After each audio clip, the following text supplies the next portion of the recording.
गर्मी नीचे आता ऊपर चढ़ के देखते हैं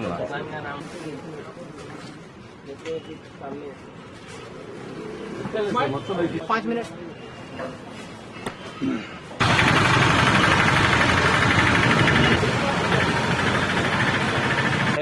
और ये फुटवेयर मार्केट, मेरा नाम है यजदान अली मिर्जा। ये फुटवेयर मार्केट में 5वीं चोरी है। हर थोड़ी दिन को चोरी हो रही। हम लोग पुलिस वालों को कंप्लेन की, इससे पहले भी कंप्लेन की, कोई एक्शन नहीं लिया अभी तक। और हर बार ऐसी होते जा रहा, चोरी होती जा रही। अब तीन तोड़ के नीचे उतरे मेरी दुकान में LED, कंप्यूटर और क्या बोलते बहुत सारा माल मेरा चोरी हो गया। मैं पुलिस वालों से और आप लोगों से गुजारिश करता हूँ कि इसके ऊपर जल्द से जल्द एक्शन लें।